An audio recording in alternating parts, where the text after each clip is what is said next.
Hello, everyone. Welcome back to A Year in the Bible. Today is day 48, and we'll be reading Leviticus 14 through 15. All right, let's begin. The Lord said to Moses, "These are the regulations for any diseased person at the time of their ceremonial cleansing when they are brought to the priest. The priest is to go outside the camp and examine them. If they have been healed of their defiling skin disease, the priest shall order that the 2 live clean birds and some cedar wood, scarlet yarn, and hyssop be brought to the person to be cleansed. Then the priest shall order that one of the birds be killed over fresh water in a clay pot. He is to then take the live bird and dip it, together with the cedar wood, the scarlet yarn, and the hyssop, into the blood of the bird that was killed over the fresh water. 7 times he shall sprinkle the one to be cleansed of the defiling disease, and then pronounce them clean. After that he is to release the live bird in the open fields. The person to be cleansed must wash their clothes, shave off all their hair, and bathe with water. Then they will be ceremonially clean. After this they may come unto the camp, but they must stay outside their tent for 7 days. On the 7th day they must shave off all their hair. They must shave their head, their beard, their eyebrows, and the rest of their hair. They must wash their clothes and bathe themselves with water, and they will be clean. On the 8th day they must bring 2 male lambs, 1 ewe lamb, a year old, each without defect, along with 3/10 of an ephah of the finest flour mixed with olive oil for a grain offering, and 1 log of oil. The priest who pronounces them clean shall present both to the one to be cleansed and their offerings before the Lord at the entrance of the tent of meeting. Then the priest is to take one of the male lambs and offer it as a guilt offering, along with the log of oil. He shall wave them before the Lord as a wave offering. He is to slaughter the lamb in the sanctuary area where the sin offering and the burnt offering are slaughtered. Like the sin offering, the guilt offering belongs to the priest. It is most holy. The priest is to take some blood of the guilt offering and put it on the lobe of the right ear of the one to be cleansed, on the thumb of their right hand, and on the big toe of their right foot. The priest shall then take some of the log of oil, pour it in the palm of his own left hand, dip his right forefinger into the oil of his palm, and with his fingers sprinkle some of it before the Lord 7 times. The priest is to put some of the oil remaining in his palm on the lobe of the right ear of the one to be cleansed, on the thumb of their right hand, and on the big toe of their right foot, and on top of the blood of the guilt offering. The rest of the oil in his palm the priest shall put on the head of the one to be cleansed and make atonement for them before the Lord. Then the priest is to sacrifice the sin offering and make atonement for the one to be cleansed from their uncleanness.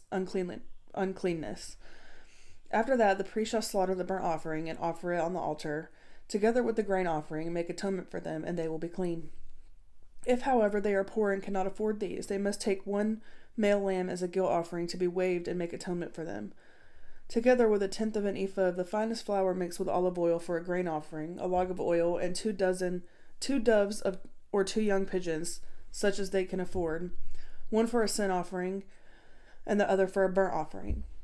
On the 8th day they must bring them for their cleansing to the priest in the entrance of the tent of meeting. Before the Lord, the priest is to take the lamb for the guilt offering, together with the log of oil, and wave them before the Lord as a wave offering.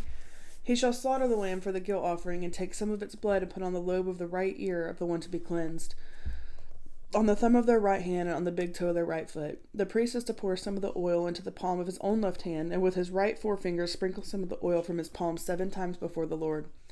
Some of the oil in his palm he is to put onto the same places he put the blood of the guilt offering, on the lobe of the right ear of the one to be cleansed, on the thumb of their right hand, and on the big toe of their right foot. The rest of the oil in his palm the priest shall put on the head of the one to be cleansed, to make atonement for them before the Lord. Then he shall sacrifice the doves or the young pigeons, such as the person can afford. 1 as a sin offering, and the other as a burnt offering, together with the grain offering. In this way the priest will make atonement before the Lord on behalf of the one to be cleansed. These are the regulations for anyone who has defiling skin disease and who cannot afford the regular offerings for their cleansing. The Lord said to Moses and Aaron, "When you enter the land of Canaan, which I am giving you as your possession, and I put a spreading mold in the house in that land, the owner of the house must go and tell the priest, 'I have seen something that looks like a defiling mold in my house.' The priest is to order the house to be emptied before he goes in to examine the mold, so that nothing in the house will be pronounced unclean. After this, the priest will go in and inspect the house. He is to examine the mold on the walls, and if he has a greenish or reddish depressions that appear to be deeper than the surface of the wall, the priest shall go out the doorway of the house and close it up for 7 days. On the 7th day the priest shall return to inspect the house. If the mold is spread on the walls, he is to order that the contaminated stones be torn out and thrown into an unclean place outside the town. He must have all of the inside walls of the house scraped and the material that is scraped off dumped into an unclean place outside of the town.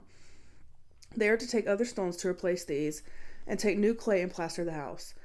If the defiling mold reappears in the house after the stones have been torn out and the house scraped and plastered, the priest is to go and examine it, and if the mold has spread in the house, it is a persistent defiling mold. The house is unclean. It must be torn down, its stones, timbers, and all the plaster, and taken out of the town as to an unclean place. Anyone who goes into the house while it is closed up will be unclean till evening. Anyone who sleeps or eats in the house must wash their clothes. But if the priest comes to examine it, and the mold has not spread after the house has been plastered, he shall pronounce the house clean, because the defiling mold is gone. To purify the house, he is to take 2 birds and some cedar wood, scarlet yarn, and hyssop. He shall kill one of the birds over fresh water in a clay pot. Then he is to take the cedar wood, the hyssop, the scarlet yarn, and the live bird, dip them into the blood of the dead bird and the fresh water, and sprinkle the house 7 times. He shall purify the house with the bird's blood, the fresh water, the live bird, the cedar wood, the hyssop, and the scarlet yarn. Then he is to release the live bird in the open fields outside the town. In this way he will make atonement for the house, and it will be clean. These are the regulations for any defiling skin disease, for a sore, for defiling molds in fabric or in a house, and for a swelling, a rash, or a shiny spot, to determine when something is clean or unclean. These are the regulations for defiling skin diseases and defiling molds. The Lord said to Moses and Aaron, "Speak to the Israelites and say to them, when any man has an unusual bodily discharge, such a discharge is unclean, whether it continues flowing from his body or is blocked, it will make him unclean. This is how discharge will bring about uncleanness. Any bed that a man with a discharge lies on will be unclean, and anything he sits on will be unclean. Anyone who touches his bed must wash their clothes and bathe with water, and they will be unclean until evening. Whoever sits on anything that the man with the discharge sat on must wash their clothes and bathe with water, and they will be unclean till evening. Whoever touches the man who has a discharge must wash their clothes and bathe with water, and they will be unclean till evening.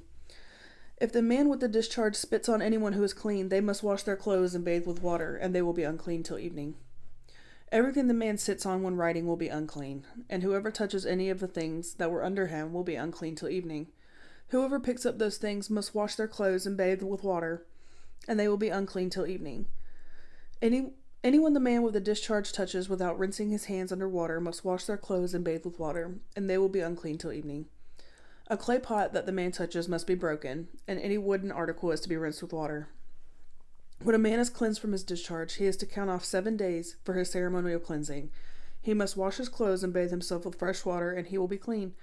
On the 8th day he must take 2 doves or 2 young pigeons and come before the Lord to the entrance of the tent of meeting, and give them to the priest. The priest is to sacrifice them, the one for a sin offering and the other for a burnt offering. In this way he will make atonement before the Lord and the man because of his In this way he will make atonement before the Lord for the man because of his discharge.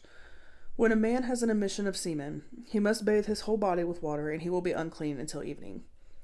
Any clothing or leather that has semen on it must be washed with water, and it will be unclean till evening. When a man has sexual relations with a woman and there is an emission of semen, both of them must bathe with water, and they will be unclean till evening. When a woman has a regular flow of blood, the impurity of her monthly period will last 7 days, and anyone who touches her will be unclean till evening. Anything she lies on during her period will be unclean, and anything she sits on will be unclean. Anyone who touches her bed will be unclean. They must wash their clothes and bathe with water, and they will be unclean until evening. Anyone who touches anything she sits on will be unclean. They must wash their clothes and bathe with water, and they will be unclean till evening. Whether it is the bed or anything she was sitting on, when anyone touches it, they will be unclean until evening.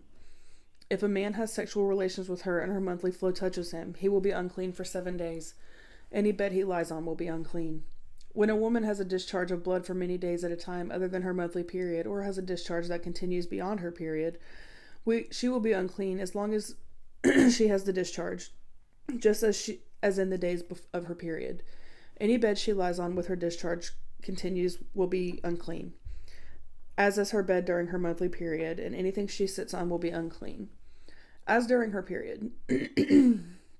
Anyone who touches them will be unclean. They must wash their clothes and bathe with water, and they will be unclean till evening. When she is cleansed from her discharge, she must count off 7 days, and after that she will be ceremonially clean. On the 8th day she must take 2 doves or 2 young pigeons and bring them to the priest at the entrance of the tent of meeting. The priest is to sacrifice one for a sin offering and the other for a burnt offering. In this way, he will make atonement for her before the Lord for the uncleanness of her discharge. You must keep the Israelites separate from things that make them clean, so they will not die in their uncleanness for defiling my dwelling place, which is among them. These are the regulations for a man with discharge, for anyone made unclean by an emission of semen, for a woman in her monthly period, for a man or a woman with a discharge, and for a man who has sexual relations with a woman who is ceremonially unclean. All right, guys, that was Leviticus 14 and 15. We have 3 reflection questions today. Number 1, what deeper spiritual meaning could be drawn from the use of specific items like the red heifer, cedar wood, hyssop, and olive oil in the cleansing process? Number 2, how did these laws regarding uncleanliness impact the community, particularly in terms of social interaction and the role of the priest in declaring someone clean or unclean? And number 3, while the specific practices may not be relevant today, how can the concept of spiritual cleansing and seeking forgiveness be applied to our lives, drawing parallels to Jesus' role as the ultimate purifier?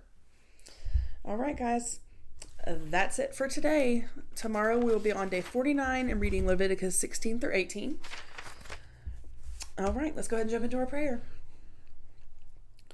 Dear God, thank you for giving me another day to serve you. I pray that my family grows closer to you each day. Help them to seek your guidance in their lives and to support each other in our faith journeys. May we find strength in prayer, love in our hearts, and unity in our actions.